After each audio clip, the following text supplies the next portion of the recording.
Hi friends, मैं doctor Adnan Hamid अपने YouTube channel AH classes में आपका स्वागत करता हूं। आज हम एजुकेशनल साइकोलॉजी से रिलेटेड एक बहुत ही इम्पोर्टेंट टॉपिक के बारे में डिस्कस करेंगे। टॉपिक है पियाजेस कॉग्निटिव डेवलपमेंट थ्योरी, यानी कि मानसिक विकास की थ्योरी। पियाजे एक स्विस साइकोलॉजिस्ट थे, एक कंस्ट्रक्टिव अप्रोच रखने वाले एजुकेशनिस्ट और साइकोलॉजिस्ट थे, जिन्होंने कॉग्निटिव डेवलपमेंट के बारे में बात की, मानसिक विकास के बारे में बात की थी। अगर हम बात करते हैं कॉग्निटिव साइकोलॉजी की,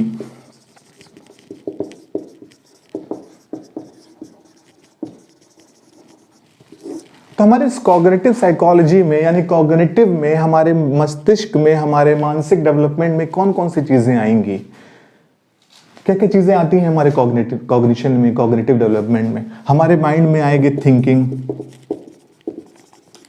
माइंड के अंदर ही तो होती है ये थिंकिंग। कहाँ होती है थिंकिंग? माइंड के अंदर ही होती है। परसेप्शन, हमारा क्या परसेप्शन है किसी चीज के related. Memory, problem solving ability, creativity, ये सारे के सारे हमारे कौन से प्रोसेस हैं? कॉग्निटिव साइकोलॉजी से रिलेटेड हमारी सारी चीजें हैं। तो पियाजे ने इन्हीं सारी चीजों के बारे में डिस्कस किया और बताया कि बच्चा किस तरीके से जो है, बच्चे का जो है मानसिक विकास होता है, बच्चे का डेवलपमेंट होता है। तो इन्हीं सारी चीजों के बारे में हम इसमें डिस्कस करेंगे।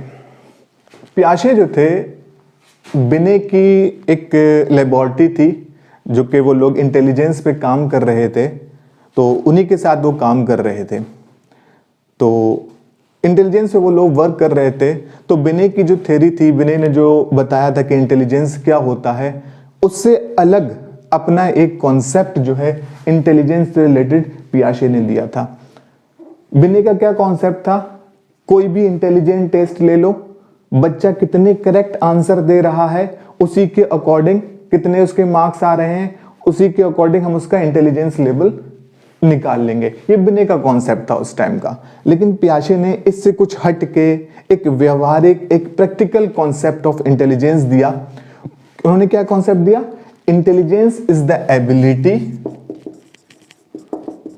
To adjust, to adapt or to deal effectively with his environment। उन्होंने बताया कि इंटेलिजेंस क्या है? Intelligence is the ability to adjust, कि हम किस तरीके से, कि बच्चा किस तरीके से एडजस्ट करता है, किसके साथ? अपने इन्वायरमेंट के साथ। कैसे वो चीजों को अडॉप्ट करता है और किस तरीके से कितने इफेक्टिवली वो चीजों को, प्रॉब्लम को डील करता है। क्या कहलाएगी ये कहलाएगी इंटेलिजेंस। ये बिल्कुल अलग था कॉन्सेप्ट बिने से। जबकि बिने का कॉन्सेप्ट था कि वो कितनी प्रॉब्लम को सॉल्व करता है, कितने करेक्ट रिस्पॉन्सेज देता है, तो वो उसका जो है इंटेलिजेंस लेवल कहलाएगा। तो ये क्या चीज है? How effectively the individual is dealing with his environment is named or called as their intelligence level। तो ये पूरा जो है कॉन्सेप्ट था इंटेलिजेंस का, जो पियाजे ने दिया था। पियाजे ने जो है, जो पूरे ये पियाजेस कॉग्निटिव डेवलपमेंट थ्योरी है, ये सारी थ्योरी खुद अपने 3 बच्चों पर उन्होंने पूरी रिसर्च की थी। वो डे 1 से, जिस दिन से उनका बच्चे पैदा हुए थे, उस दिन से लेकर वो डेली वो चीज़ों को लिखते चले गए कि आज ये इस बच्चे ने कैसा जो है बिहेवियर शो किया, क्या किया इसने, क्या नहीं किया। तो फिर उनको पूरा बहुत अपने 3 बच्चों पे पूरी स्टडी की और फिर उसी से रिलेटेड कुछ उन्होंने जो है एक थ्योरी ड्राइव की, जिसे हम, जो आज बहुत ही पॉपुलर है, जिसे हम कहते हैं पियाजेस कॉग्निटिव डेवलपमेंट थ्योरी, यानी मानसिक विकास की थ्योरी कहते हैं। ठीक, यहाँ तक क्लियर?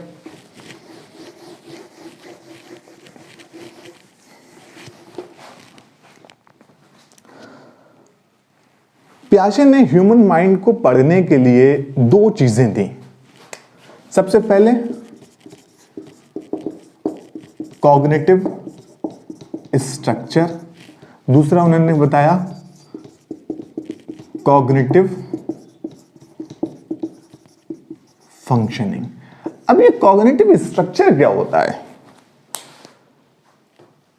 इसको समझने के लिए हम एक एग्जाम्पल से इसको एक समझेंगे। पहले हम समझते हैं, जब कोई बच्चा पैदा होता है, ठीक है, तो वो कुछ इनबिल्ट पोटेंशियल के साथ पैदा होता है। वो इनबिल्ट पोटेंशियल क्या होता है? सकिंग, वो सक कर सकता है, चूस सकता है, अपने अंगूठे को चूस लेगा, फीडर को जो बॉटल पीता है उसको चूस लेगा, और क्या कर लेगा? लुकिंग, देख सकता है वो, ठीक है। ग्रास्पिंग, चीजों को ग्रास्प कर सकता है, पकड़ सकता है, होल्ड कर सकता है। बाहुबली देखी थी ना आपने? बाहुबली में क्या करता है बाहुबली? अपनी दादी की जो है उंगली को पकड़ लेता है कस के। तो ये क्या चीजें हैं? ये इनबिल्ट पोटेंशियल है कुछ। ये क्या है? Inbuilt potential. इसी से हमारा क्या स्ट्रक्चर, कॉग्निटिव स्ट्रक्चर, हमारे माइंड का स्ट्रक्चर बन रहा है। क्या हो रहा है यहाँ पे? माइंड का स्ट्रक्चर बन रहा है। और इन्हीं एबिलिटीज को, ये जो sucking, looking, grasping, steering, crying, इनकी सारी जो एबिलिटीज हैं, इनबिल्ट पोटेंशियल है जो बच्चे के अंदर जब वो पैदा होता है, इसी को उन्होंने, पियाजे ने क्या नाम दिया था? एक नाम दिया था जिसको हम आगे और डिस्कस करेंगे। उन्होंने कहा था स्कीमा। इन्हीं को हम क्या कहते हैं? स्कीमा, स्कीमास कहते हैं। तो सपोज दैट हम एग्जांपल लेते हैं जो कि मैंने कहा था अभी, कॉग्निटिव स्ट्रक्चर का, स्कीमास का। हमने कोई मोबाइल खरीदा, ठीक है, तो जो मोबाइल हमने लिया है, या कोई भी हमने लैपटॉप लिया है, मोबाइल का एग्जांपल लेते हैं, तो जो हमने मोबाइल लिया है उसमें कुछ इनबिल्ट एप्लीकेशन आती हैं, पहले से ही एप्लीकेशन आएंगी मोबाइल के साथ, ठीक है। ये जो पहले से मोबाइल के साथ कुछ एप्लीकेशंस आ रही हैं, वो उस मोबाइल का क्या है? एक कॉग्निटिव स्ट्रक्चर है। और उसको हमने क्या नाम दे दिया है?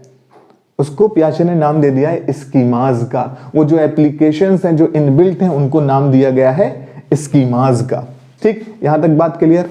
अब बात करते हैं कॉग्निटिव फंक्शनिंग की। अब एग्जाम्पल से समझते हैं हमारा माइंड किस तरीके से काम करेगा। पहले समझते हैं मोबाइल किस तरीके से काम करेगा। तो मोबाइल जो काम करेगा वो उन्हीं एप्स की मदद से ही तो काम करेगा, उन एप्स की मदद से काम करेगा।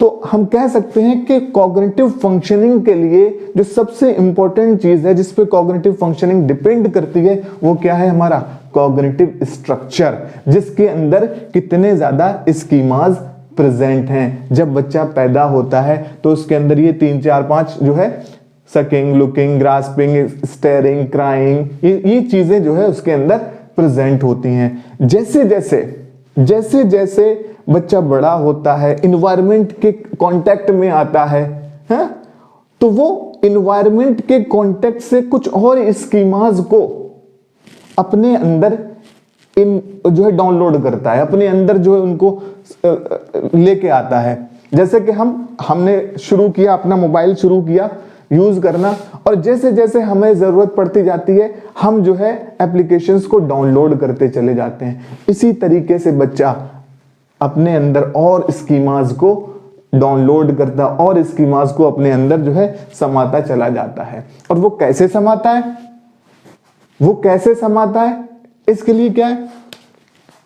पियाजे ने कुछ टर्मिनोलॉजीज दी हैं, जैसे कि assimilation, accommodation and equilibration. In terminologies को समझना बहुत जरूरी है, ये बहुत ही इंपॉर्टेंट टर्मिनोलॉजीज हैं। एसिमिलेशन क्या है? सिंपली एसिमिलेशन हम समझ सकते हैं मतलब जब बच्चा जो है अपने पास जितने स्कीमास हैं, जितनी नॉलेज है, उनके अकॉर्डिंग रिएक्ट करता है, वो क्या कहलाता है? एसिमिलेशन। सपोज दैट, ठीक है, हमने बच्चे को कोई टॉय दिया, वो साइज में बड़ा है, फुटबॉल दे दी, कोई बड़ा सा बॉल दे दिया, ठीक है। अब बच्चा क्या करेगा, बच्चे के पास एसिमिलेशन पहले से क्या है, सकिंग। बच्चे के पास क्या है, एसिमिलेशन, सकिंग है। वो हर चीज, हम कहते हैं ना, ये बच्चा है हमारा छोटा सा बच्चा है, ये हर चीज अपने मुंह में ले जाता है, हर चीज को जो है चूसने लगता है। अब वो क्या करेगा, उस बॉल को भी चूसने की कोशिश करेगा, उसमें उसको ले जाके मुंह में तो रख नहीं सकता, मुंह उसके पास लेके जाएगा। तो इसी प्रोसेस को हम क्या कहेंगे, एसिमिलेशन। जब उसने सक करने की कोशिश की उस बॉल को, इस प्रोसेस को हम क्या कहेंगे, एसिमिलेशन। क्योंकि वो जो है बच्चा अपने प्रायर एक्सपीरियंस के अकॉर्डिंग रिएक्ट कर रहा है। तो इस प्रोसेस को हम क्या कहते हैं, इस प्रोसेस को हम कहते हैं एसिमिलेशन। अब क्या हुआ, क्या वो बच्चा हमेशा जो है उस बॉल को सक करता रहेगा? देखा है कभी छोटे बच्चे को, देखा होगा आप लोगों ने अपने घर पे, नहीं होता है ना ऐसा। बच्चा जो है उसके मुंह में नहीं आती है, नहीं कर पाता है, तो वो कोशिश करता है नए नए तरीकों से उसको, उस प्रॉब्लम को डील करने की। वो उसको पुश करेगा, पुल करेगा, उसमें मारेगा, उठाएगा, फेंकेगा, कुछ बहुत सारी चीजें वो कर सकता है। तो इसी प्रोसेस को हम क्या कहते हैं, अकोमोडेशन। जब बच्चा नए तरीके से उस प्रॉब्लम को डील करता है, इस प्रोसेस को हम क्या कहते हैं, अकोमोडेशन कहते हैं। अब वो बच्चा सीख जाता है, नहीं इसको हमें शक नहीं करना है, इसको मुंह में नहीं लेना है, इसको मारना है, इसको पुल करना है, इसको इससे खेलना है, इसको इस तरीके से डील करना है। इस प्रोसेस को हम क्या कहते हैं, अकोमोडेशन कहते हैं। जैसे बच्चे को हम पहले फीडर से दूध पिलाते हैं, ठीक है, फीडर से दूध पिलाया, अब बच्चे को हमने जो है किसी कप से दूध पिलाया, ग्लास से दूध पिलाया, तो वो पहले उसको सक करने की कोशिश करेगा, जिस तरीके से अपने बॉटल में सक करता है, लेकिन उससे बात नहीं बनेगी। जब बात नहीं बनेगी तो फिर क्या करेगा, कुछ उसमें चेंजेस करेगा और उसमें सिप लेगा। अब जो उसको, जैसे हम चाय पीते हैं, कुछ चीज करते हैं, वो करने की कोशिश करेगा। उस प्रोसेस को हम क्या कहते हैं, अकोमोडेशन कहते हैं। तो ये चीज क्लियर हुई, अकोमोडेशन और एसिमिलेशन। ये हमारे जैसे जैसे एसिमिलेशन और अकोमोडेशन होता रहेगा, नई चीजों को बच्चा सीखता रहेगा, वो उसके कॉग्निटिव स्ट्रक्चर में वो चीजें फीड होती रहेंगी। उसके अंदर उसकी जो मेमोरी है, उसके अंदर जो है नई नई एप्स इंस्टॉल होती रहेंगी, और इन्हीं एप्स को हम क्या कहेंगे, स्कीमास कहेंगे। अब ये चीज आती है इक्विलिब्रेशन। क्या होता है, संतुलन। इसको हम क्या कहते हैं, संतुलन। इसको क्या कहेंगे, समायोजन। इन्वायरमेंट में अब बच्चा क्या कर रहा है, यहां पे देखो, एसिमिलेशन और अकोमोडेशन में क्या हो रहा है। जब बच्चे ने एसिमिलेट किया, तब उसके इन्वायरमेंट के साथ उसका संतुलन नहीं था। बच्चा जो है उस बॉल को सक कर रहा था, जो कि एक प्रॉपर तरीका नहीं था उस प्रॉब्लम से डील करने का। उसने फिर उसको नए तरीके निकाले, प्रॉब्लम को एडजस्ट किया, उसने अपनी चीजों को, सिचुएशन को एडजस्ट किया, चीजों को अकोमोडेट किया। इसी प्रोसेस को, इसी एडजस्टमेंट को, इसी अडेप्टेशन को, जो एक प्रोसेस को सही करने वाली प्रोसेस को पियाजे ने क्या नाम दिया है, इक्विलिब्रेशन। संतुलन बनाना अपने और एनवायरनमेंट के बीच, कि हम किस तरीके से, कितने इफेक्टिवली, जो कि हमने अभी पढ़ा था, कितने इफेक्टिवली हम चीजों को डील करते हैं, इसी को कहा इक्विलिब्रेशन। तो समझ में आया। एसिमिलेशन जब वो प्रायर एक्सपीरियंस के अकॉर्डिंग रिएक्ट करता है, अकोमोडेशन जब वो नए तरीके से प्रॉब्लम को सॉल्व करने की कोशिश करता है, और इक्विलिब्रेशन जब वो समायोजन बिठा लेता है, संतुलन बिठा लेता है अपने और अपने सराउंडिंग्स के बीच में, एक जो है हार्मोनियस रिलेशनशिप बना लेता है। तो उस स्थिति को, उस अवस्था को हम क्या कहते हैं, इक्विलिब्रेशन। तो ये चीजें क्लियर हुई। चलिए आगे बढ़ते हैं इस टॉपिक में। पियाजे जो थे एक बायोलॉजिस्ट थे, ठीक है। तो उन्होंने कई सारी चीजों पे जो है जोर दिया। सबसे पहले जो चीज थी, इनबिल्ट पोटेंशियल।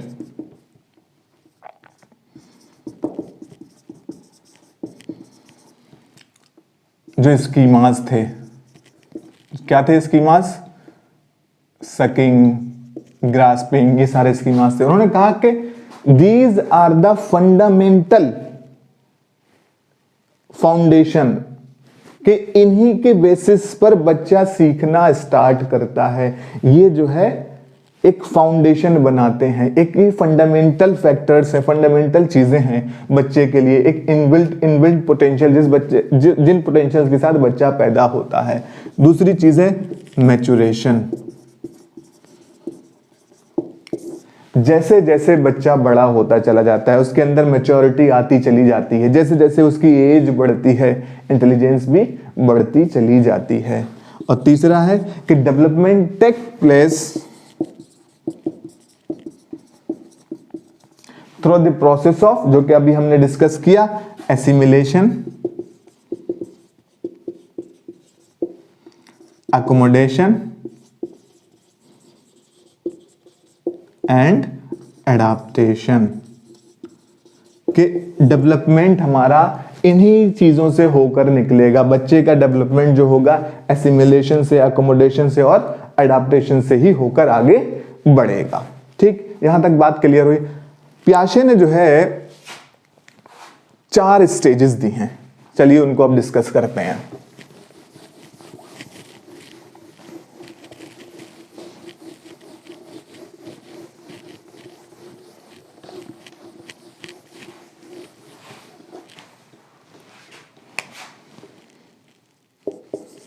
पहली क्या है हमारी, इन्फेंसी या सेंसरी मोटर स्टेज, इसको हम कहते हैं शैशवावस्था।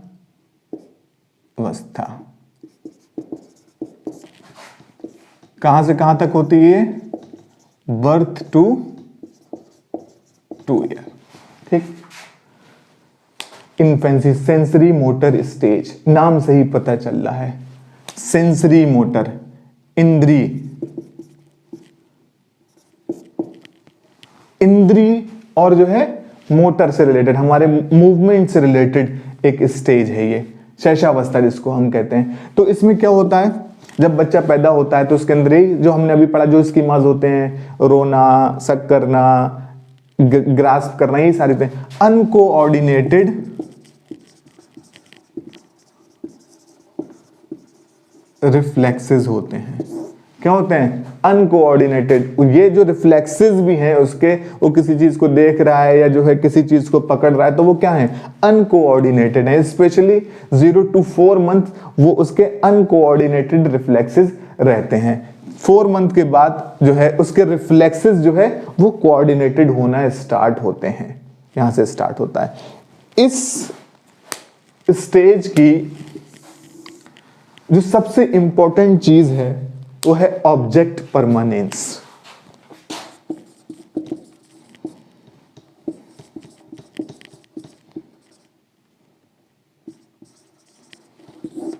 वस्तु का स्थायी होना। क्या समझे, वस्तु स्थायी होना, ऑब्जेक्ट परमानेंस। ये ऑब्जेक्ट परमानेंस जो है वो लास्ट के मंथ्स में आती है, एटलीस्ट जो है 1 साल के बाद ही वो चीज स्टार्ट होती है, ऑब्जेक्ट परमानेंस की, वस्तु का स्थायी होना। अब वस्तु स्थायी होने से क्या मतलब है, एक एग्जांपल से समझते हैं इसको। बच्चा है कोई 5, 7, 8 मंथ का है, ठीक है, वो कोई खिलौना है या कोई भी चीज, उसने आपका समझो मोबाइल पकड़ लिया, ठीक है, आपको जो है उससे मोबाइल लेना है, ठीक है। तो आपने मोबाइल लिया, इस तरह से किया और बोला चिड़िया ले गई, मोबाइल पीछे छुपा लिया उसको, तो बोला चिड़िया ले गई। अब जो चीज है, कोई भी जो चीज है यहां इस स्टेज में, जो चीज बच्चे के सामने है वही चीज एग्जिस्ट करती है। वो समझ लेगा अगर उसके सामने नहीं है, आपने हाथ पीछे ऐसे घुमाया किया और बोला चिड़िया लेके चली गई, तो वो कहेगा कि हाँ वो चीज गायब होगी, वो चीज एग्जिस्ट ही नहीं करती जब आप बच्चा छोटा है। लेकिन जब इसके लास्ट में पहुंच चुका होता है तब बच्चा समझ जाता है। जब आप इस तरीके से करेंगे ना कि पीछे हाथ किया और चिड़िया लेगी, बच्चा घूम के आएगा आपके पीछे और कहेगा ये रहा, ये रही वो चीज। तो ऑब्जेक्ट परमानेंस, ऑब्जेक्ट का परमानेंट होना, कि वो सामने न होकर भी वो वस्तु एग्जिस्ट करती है, इसी चीज को हम क्या कहते हैं, ऑब्जेक्ट परमानेंस। आपने किसी चीज के अंदर वो चीज रख दिया, ब्लैंकेट के अंदर, किसी चीज के अंदर, तो अब बच्चा क्या करेगा, ढूंढने की कोशिश करेगा उसको और उसको ढूंढ निकालेगा चीजों को। वो मानता है कि मतलब नजर के सामने नहीं है, बट वो चीज जो है एग्जिस्ट करती है। हम अगर शुरुआत के दिनों की बात करें तो ऑब्जेक्ट परमानेंस नहीं होता है। हम जो बच्चों से कहते हैं इसे घुमाया, पीछे किया, हाथ का, चिड़िया ले गई, बच्चा मान जाता है। लेकिन लास्ट स्टेज में ऑब्जेक्ट परमानेंस का जो कॉन्सेप्ट है वो बच्चे के समझ आ जाता है कि कोई भी चीज जो नजर के सामने नहीं है वो भी एग्जिस्ट करती है। तो ये हमारी फर्स्ट स्टेज होगी, इन्फेंसी सेंसरी मोटर स्टेज। कहां से कहां तक चलती है ये, बर्थ टू 2 इयर्स तक ये चीज चलती है। अनकोऑर्डिनेटेड रिफ्लेक्सेस होते हैं और ऑब्जेक्ट परमानेंस इस स्टेज में आ जाता है। बहुत क्वेश्चंस पूछ रहे हैं कि ऑब्जेक्ट परमानेंस किस स्टेज में हो जाता है, इन्फेंसी सेंसरी मोटर स्टेज में ये हो जाता है। ठीक, सेकंड की हम बात करें, प्री ऑपरेशनल स्टेज। ये कहां से कहां तक, 2 to 7 ईयर। हिंदी में क्या कहेंगे, पूर्व संक्रियात्मक स्टेज। ठीक, मैं कोशिश करूंगा कि चीजों को ज्यादा से ज्यादा जितना मुझसे हो सकता है हिंदी में बताता चलूं। पूर्व संक्रियात्मक स्टेज, ये एक ऐसा फेज होता है जहां बच्चा जो है, पिछले केसेस में लैंग्वेज नहीं थी बच्चे के पास, यहां से बच्चे का लैंग्वेज डेवलपमेंट स्टार्ट हो रहा होता है। सिंबॉलिक रिप्रेजेंटेशन, क्या चीज करता है बच्चा जो है, सिंबॉलिक रिप्रेजेंटेशन करता है चीजों का, बताता है कि ये चीज, पूरा लैंग्वेज नहीं सीख पाया है वो, लेकिन क्या करता है, symbolic representation of the things यहां पे करता है बच्चा। लर्निंग ऑफ लैंग्वेज, लैंग्वेज को सीखना बच्चा यहां से स्टार्ट करता है।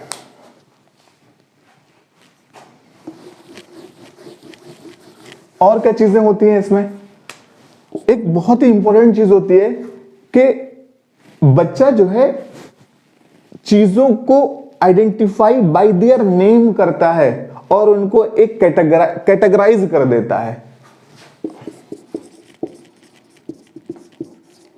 आइडेंटिफाई बाय नेम और एक कैटेगरी बना देता है।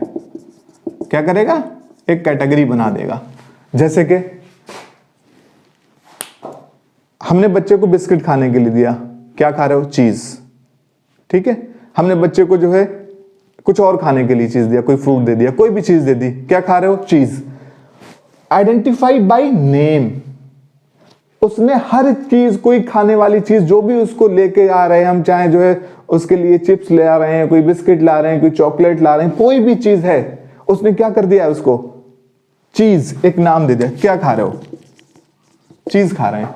ठीक है, तो आइडेंटिफाई बाय नेम और कैटेगरी भी डिवाइड कर देता है। सपोज दैट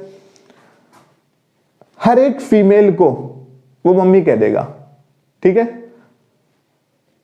हर एक जो है मेल को डैडी कह देगा या चाचा कह देगा। कोई भी मिलेगा बाहर, कौन है ये, चाचा है, कौन है ये, मामू है। मतलब उसने कुछ कैटेगरीज बना ली हैं और उन कैटेगरीज के अंदर उनको जो है रख देता है। तो ये जो है इस प्री ऑपरेशनल स्टेज की ये बहुत ही इंपॉर्टेंट जो है कैरेक्टरिस्टिक्स है। नेक्स्ट अगर हम बात करें तो इसमें क्या क्या चीजें होती हैं, कैसे सोचता है वो, उसकी रीजनिंग क्या है, ट्रांसडक्टिव रीजनिंग।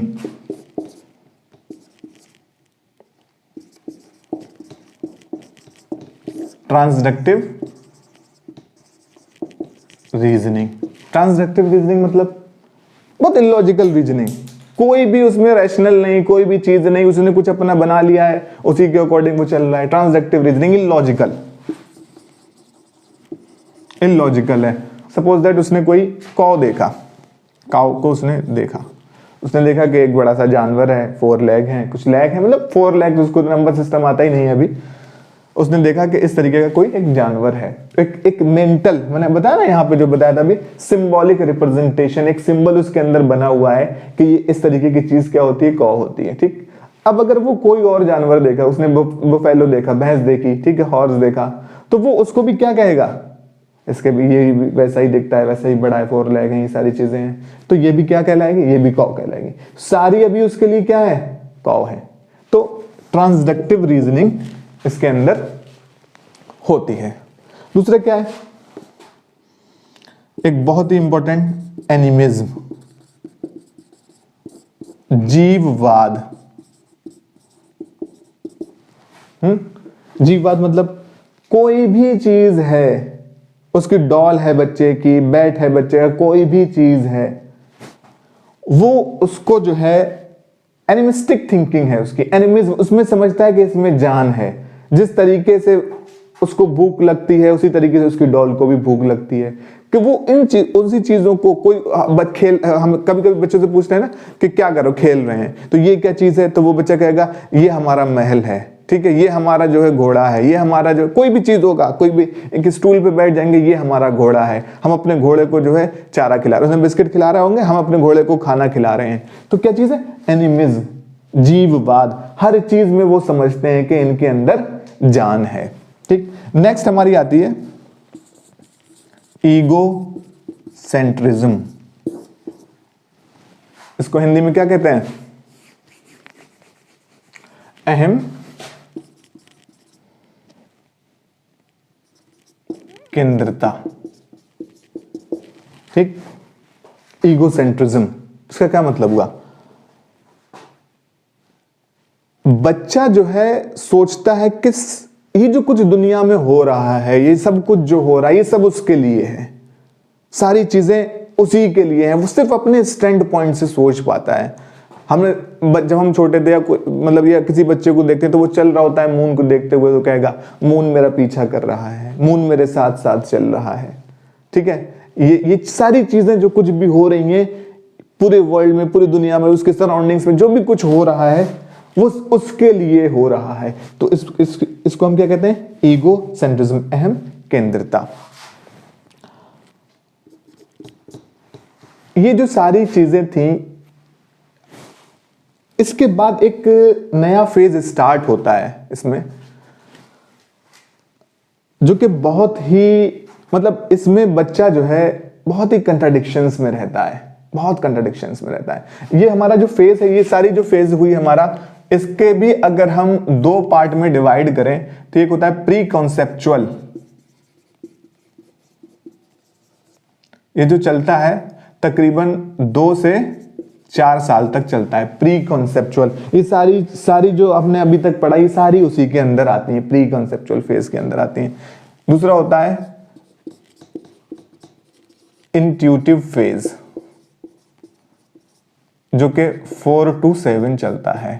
इंट्यूटिव फेज में क्या होता है, इंट्यूटिव फेज में अब बच्चा जो है थोड़ा सा एडवांस लेवल पे पहुंच जाता है। अभी भी उसकी चीजें जो है लॉजिकल नहीं हुई हैं, चीजें लॉजिकल नहीं है, बस थोड़ा सा एडवांस लेवल पे पहुंच जाता है, अपने जो है इंट्यूशंस पे काम करने लगता है, उसको समझ आ जाता है ये केला है, ये एप्पल है, ये बनाना है, इन सबको हम फ्रूट कहते हैं, कुछ उसने बना लिया है चीजों को, कुछ एडवांस लेवल पे आ जाता है, उसकी हम कहते हैं इंट्यूटिव फेज में आ जाता है। और ये बहुत ही कुछ बनाया है उसने, लेकिन किन बेसिस पे बनाया है उसको नहीं पता है, तो वो बहुत ही ज्यादा मतलब कंट्राडिक्शंस बहुत ज्यादा होती हैं इस फेजेस में।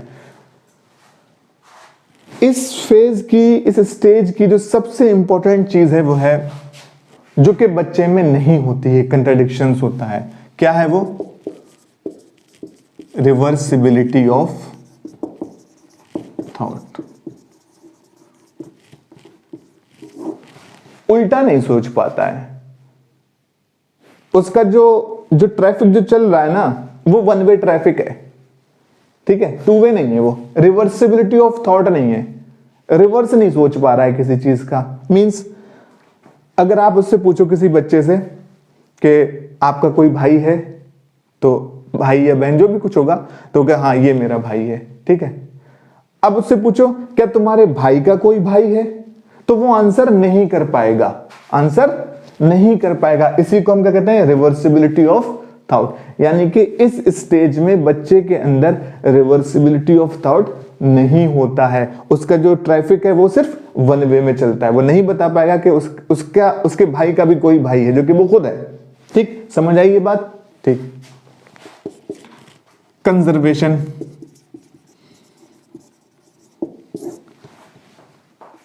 कंजर्वेशन का कोई कॉन्सेप्ट उसके अंदर नहीं होता है। सपोज दैट अगर हमने दो बीकर लिए, दो बर्तन लिए कोई भी,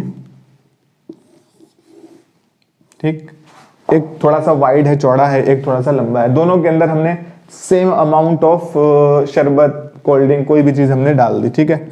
सपोज दैट 500 ml हमने इसमें कोल्ड ड्रिंक डाला दोनों के अंदर। अब शेप की वजह से बच्चा समझेगा कि इसमें ज्यादा है, क्योंकि ये ऊपर तक भरा हुआ है, उसको हाइट और विड्थ से जो है अभी तक कोई कॉम्बिनेशन, कोई जो है उस समझ नहीं आता है। कंजर्वेशन, लॉ ऑफ कंजर्वेशन को वो नहीं समझता है चीजों को कि किस तरीके से चीजें होती हैं। तो इस कॉन्सेप्ट को भी इस स्टेज पे बच्चा नहीं समझ पाता है, ठीक। नेक्स्ट आता है हमारा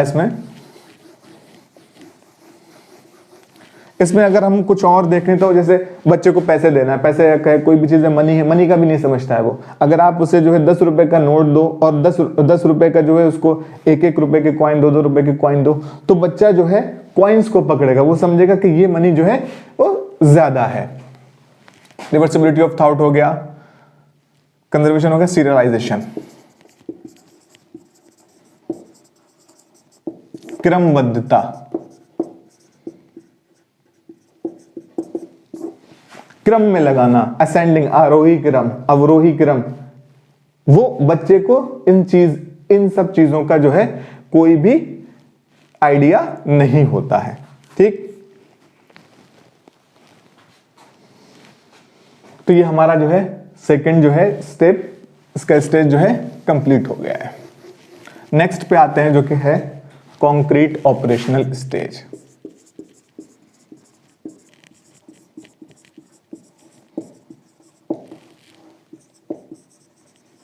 सेवन टू 11 और 12।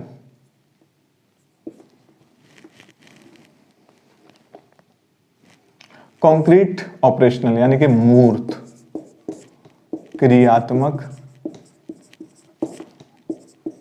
स्टेज, मूर्त क्रियात्मक स्टेज। कॉन्क्रीट और मूर्त, कॉन्क्रीट किसे कहते हैं, कोई आइडिया? कॉन्क्रीट का मतलब होता है जैसे हम कोई भी चीज जिसका फिजिकल एग्जिस्टेंस है, मैंने कहा मार्कर, तो मार्कर मेरे हाथ में है, ठीक है, ये कॉन्क्रीट है, मूर्त है, इसका फिजिकल एग्जिस्टेंस मौजूद है, सिर्फ कोई आइडिया नहीं है, कोई चीज है, उसका मूर्त क्रियात्मक स्टेज। अब यहां पर बच्चा क्या हो गया है, बच्चा यहां पर लॉजिकल हो गया है, उसकी थिंकिंग जो है लॉजिकल और सिस्टमैटिक हो गई है, चीजों को वो जो है एक लॉजिक से, एक सिस्टम से सॉल्व करता है। वो यूज करता है, किस चीज का यूज करता है, डिडक्टिव एंड इंडक्टिव रीजनिंग्स का। किसका यूज करता है, डिडक्टिव और इंडक्टिव रीजनिंग का, निगमनात्मक और आगमन।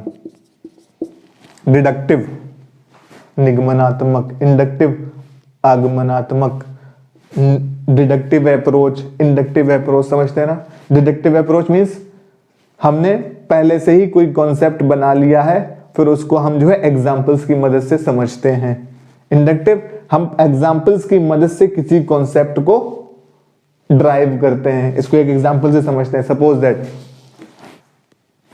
अगर मुझे पढ़ाना है कि त्रिभुज के तीनों अंतः कोणों का योग 180 अंश होता है, ठीक है, मैं पढ़ा रहा हूं इस चीज को डिडक्टिव मेथड से, तो मैंने पहले लिखाया कि जो है ये जो है एक थ्योरी है कि तो किसी भी ट्राइंगल के तीनों एंगल्स का अगर हम सम करें तो वो 180 आता है। अब हम क्या करेंगे, बहुत सारे हमने जो है ट्राइंगल बनाए, ठीक है, और उनके हमने जो है तीनों एंगल्स का सम निकाल के देखा और वो जो है 180 ही आया, तो हमने कहा हेंस प्रूव्ड, हमारी बात जो है वो प्रूव्ड हो गई, ठीक। तो हमने ये डिडक्टिव मेथड हो गया। इंडक्टिव में अगर हम आते हैं तो सपोज दैट मैंने कहा ये एक समकोण है, ये एक न्यून कोण है, ये कोई एक और कोण है, मतलब बहुत सारे मैंने कोण बनाए। मैंने कहा बच्चों इनके तीनों एंगल्स का सम निकालो।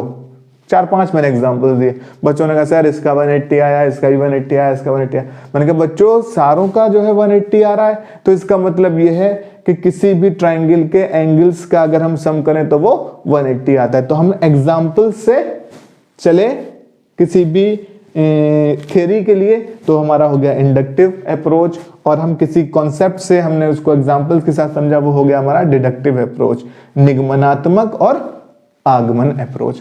तो बच्चा जो है डिडक्टिव अप्रोच को यूज करना स्टार्ट कर देता है और इंडक्टिव अप्रोच और रीजनिंग को स्टार्ट कर देता है।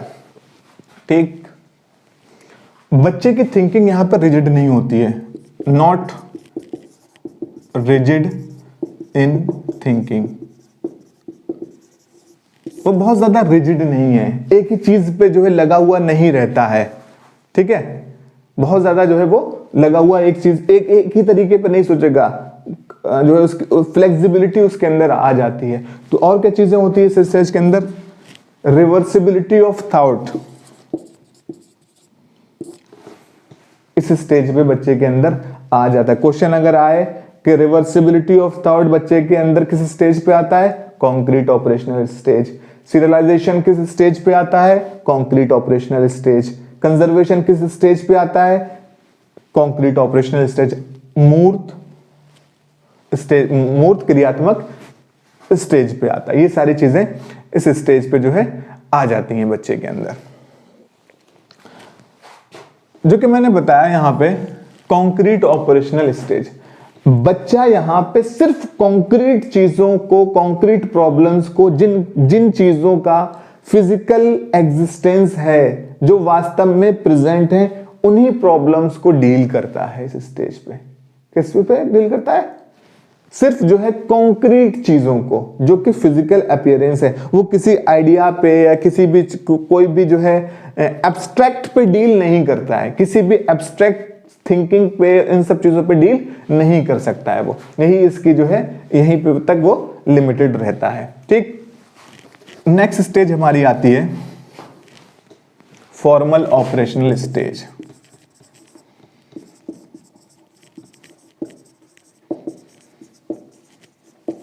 एंड 11 एंड 12 और अबव, और अडल्टहुड जो भी हम कहें। अब इसमें क्या है, हमने अभी पढ़ा बच्चा उस स्टेज पे कंक्रीट पे जो है डील करता है, लेकिन इस स्टेज पे बच्चा एब्स्ट्रैक्ट थिंकिंग। एब्स्ट्रैक्ट क्या है? कोई आइडिया, कोई भी हाइपोथेटिकल चीज, कोई भी प्रॉब्लम हमने सोची हुई है जिसका जो है फिजिकल एग्जिस्टेंस नहीं है, उन चीजों पे भी बच्चा जो है अब जो है प्रॉब्लम को सॉल्व करना स्टार्ट कर देता है। क्रिएटिव एस्पेक्ट,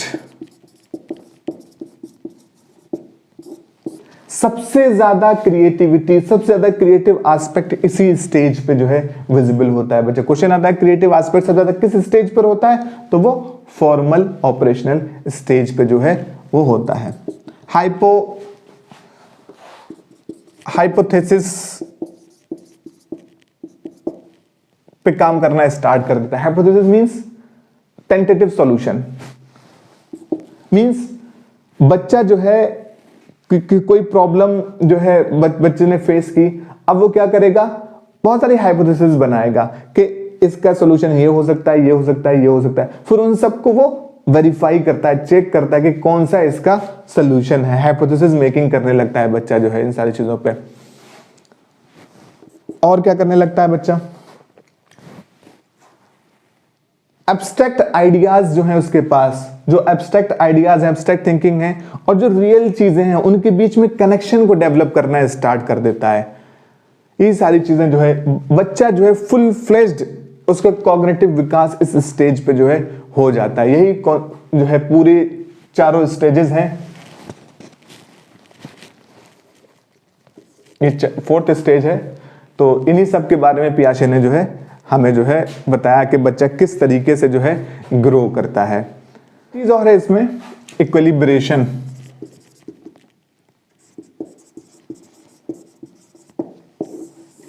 ये जो कॉन्सेप्ट दिया था इक्विलिब्रेशन का पियाजे ने, दो साइकोलॉजिस्ट और हुए हैं, सिगमंड फ्राइड और यंग। ये मैच करता है सिगमंड फ्राइड के ग्रेटिफिकेशन ऑफ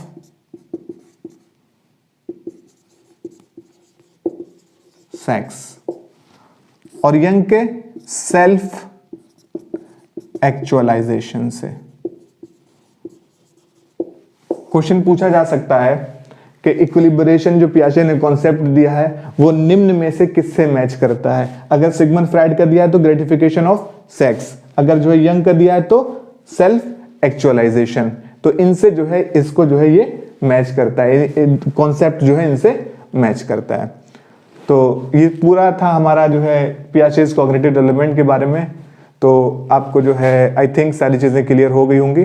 कोई डाउट हो कुछ हो तो हमें कमेंट सेक्शन में आप बता सकते हैं। हमारी वीडियोस आपको कैसी लगी अपने आप सजेशंस दे सकते हैं। अगर आपको अच्छी लगी है तो हमारी वीडियो को आप लाइक कर सकते हैं, अपने दोस्तों के साथ शेयर कर सकते हैं, और अगर दिल करता है तो आप हमारे चैनल को सब्सक्राइब भी कर सकते हैं, बेल आइकन दबा दीजिए। ऐसे ही और एजुकेशनल वीडियोज़ को पाने के लिए हमारे चैनल पर बने रहिए। मिलते हैं नेक्स्ट वीडियो में नेक्स्ट टॉपिक के साथ।